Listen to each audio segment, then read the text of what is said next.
Hey there, everybody. Welcome back to the Planes, Trains, and Comic Books channel. My name's Matt, and today we're going to answer the question, who the heck is Wild Dog?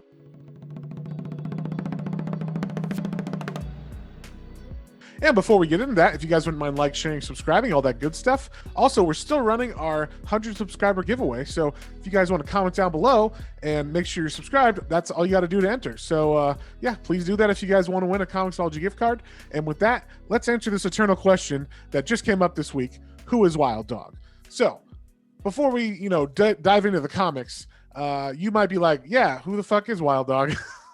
Who is this person? This character I've never heard of. Well, let me tell you, it's a DC character that is in the last week or a couple days, I guess, got some kind of coverage because there's a new Suicide Squad series coming out by Brian Azzarello, and they had a couple panels that they showed the character Wild Dog saying that he was in or he was part of the like Trump insurrections on the Capitol, and that he took a crap on the Speaker of the House's desk or something. And so this caused a whole big kerfuffle in the comics community. And to me, I was just like, who? Who's Wild Dog? I don't know who that is. And I think a lot of people had that reaction. Some people were just pretending like, oh my God, how dare they do this to our sacred Wild Dog? And some people were like, yeah, Wild Dog, that's a character for that. But I don't know anybody that knows who Wild Dog is. So I figured I'd make this video and explain to the good people out there who Wild Dog is. Does he fit this new characterization of him? And yeah, so I read there's a 4-part miniseries from the 80s, specifically 1986 to 1987. And this series was by Max Collins, who was the writer, and Terry Beatty, who was the artist. And this was kind of like just a single off character they created together. I don't know if they were planning on doing like a bigger series, if this one sold good or not, but it didn't get anything other than a one-shot special later on that I could tell. And I haven't really, I tried to find like other series he's in and stuff, and I couldn't find anything. So maybe I just didn't know where to look, but I was looking. So on that note, who is Wild Dog? What is he? What is his character? All this good stuff. So basically, the first issue of this just starts off, the cover is what you can see behind me. That's, this dude with a hockey mask, and it's like, who is Wild Dog? And it's like, this is Wild Dog. And he's this guy with guns. He fights evil with guns, specifically terrorists, kind of like the Punisher. And he's like the Punisher and the Question. If the Punisher and the Question were mixed, that's who Wild Dog is, at least from what I could tell. He is a Punisher with a philosophy kind of thing. So, and it's not like a heavy philosophy. He doesn't talk all the time like in like an Ayn Rand way or something. But I did notice some little Ayn Rand hints in there, and I don't know if Max Allan Collins was trying to throw those in, or if he was like paying homage or something. But yeah, I just noticed it. So that was interesting. I'll point them out as we go through this. But like I said, issue 1 starts off. There is like a new thing opening up, a new pavilion, I guess, a cultural center in the middle of this town. This town is called Quad City, by the way. So there's 4 cities on one river, and they're all divided, but they're all one city kind of thing. So this cultural center is opening up, and there's a reporter on the scene to, show the opening of it. Her name is Susan King. She is there, and there's one protester, and she's like, well, this is interesting. Let me interview this protester. And this protester specifically is for the Committee for Social Change, which is the lamest terrorist organization I've ever heard of, but they're probably very smart because if you know anything about naming of things, the more insidious something is, like a bill or a law or whatever, the more innocuous the name. So they did a good job naming it the most boring thing ever because, naming it something cool like, I don't know, the Liberation Front for the People's Army of whatever, that has a ring to it that, people can't, divides people. Whereas this will go like, well, who doesn't want social change? So they just sound like a nice group of people who are on a committee. What's the problem with that?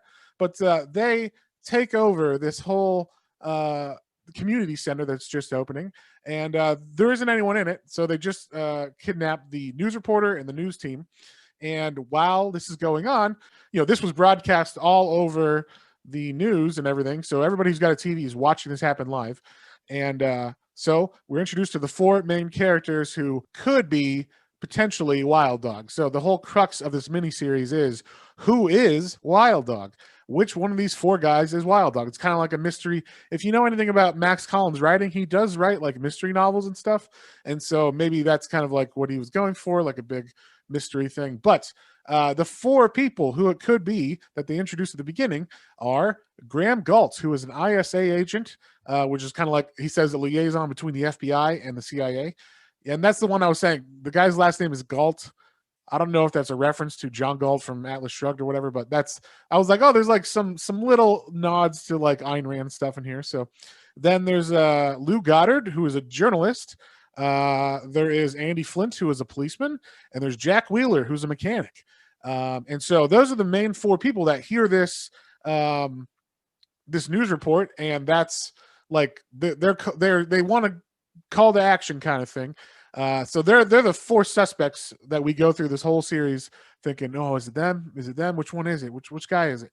And so like right away, Mad Dog suits up. We see him suit up, and then but we don't see his face, of course. And then he takes his 4x4 and his big old truck, his Canyonero, you might say, and he he drives it right through the front of this brand new theater for at this community center. And and just starts shooting everybody. I love this character.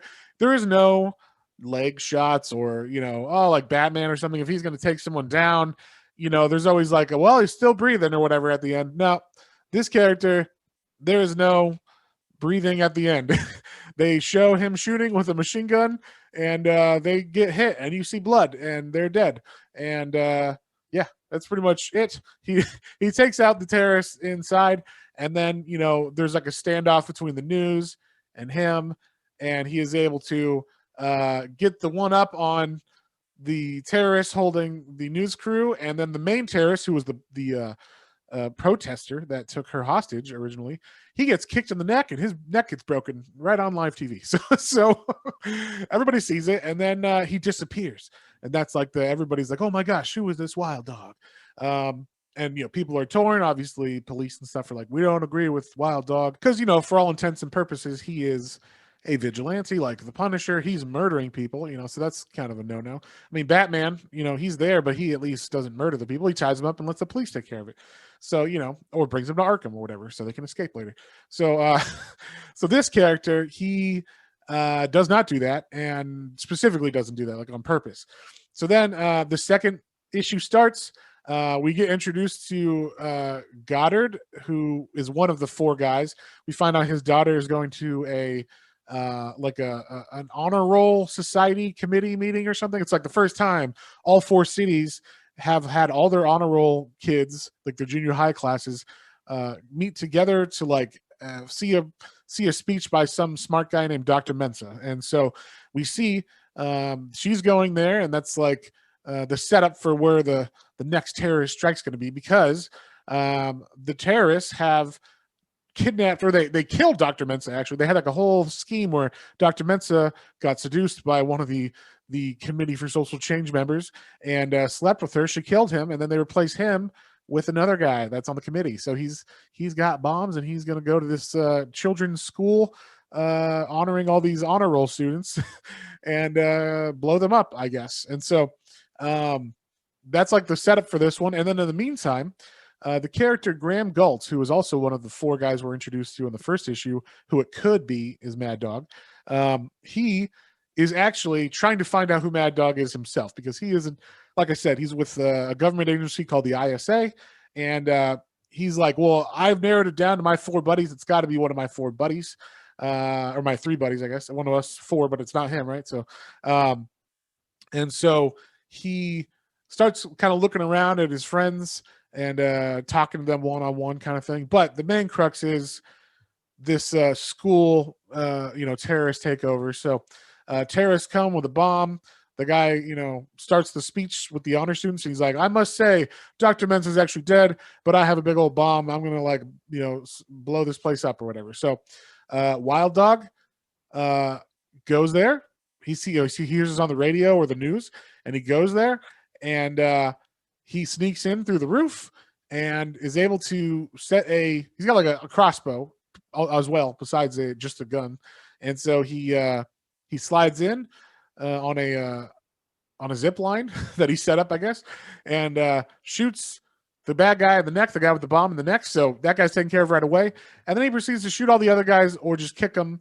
And now this one was interesting because I think because there's kids in the bleachers, he's not allowed to actually kill anybody with guns. So we don't see blood in this issue. We don't see guns. So it's kind of like a weird issue because all the other issues are like him mowing people down and stuff. So that was interesting. And then the that's pretty much it. Like he saves the day. The kids are actually like chanting like, yeah, wild dog, wild dog, wild dog. And so so yeah, it's just like kind of a interesting thing. They do that as he like murders a couple people. And so it's just pretty interesting. The kids are bloodthirsty, just like the Romans or something. So they're watching a gladiator fight. And so yeah, he saves the day there again. And now people are a little bit more happy about him because earlier in the issue, like Lou Goddard was like, he's the journalist, and he's like, I don't think that man was right because his daughter asked him about it. Then the guy saved his daughter, and he's like, oh, maybe I was wrong. This dude saved my daughter. So and the police weren't really doing anything. So he got the job done. Then issue 3 starts, and issue 3 is a kind of weird issue. It's Graham taking his 3 friends who he suspects are Wild Dog to a secret, like a top secret island named Arsenal Island, where they are testing some fancy weaponry that's like a grenade launcher / rocket launcher. And it's like a weird launcher. And he's going to show them that, but also like try to figure out who Wild Dog is at the same time. So he takes his friends there, and this is where you find out like why he thinks they are Wild Dog. And so the first one is the cop Andy Flint. He's like, hey, I know you, Andy. You don't like the way criminals like can get out of prison, and you're like a hard ass about crime or whatever. So it could be you. And then Lou, your wife blew up in a terrorist attack on a plane a couple years ago or months ago. So like that's what you would be against terrorists. So it could be you.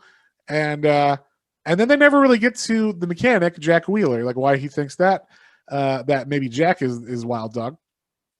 We don't get that until the 4th issue. And so then in the middle of this, the terrorists attack. They're actually like, he even says like this would be a perfect place for the terrorists to attack because it's like not guarded that well, and there's a bunch of high-tech weaponry here. And then the terrorists attack there because they're like, oh, there's no guards and it's a lot of high-tech weapons. So they attack.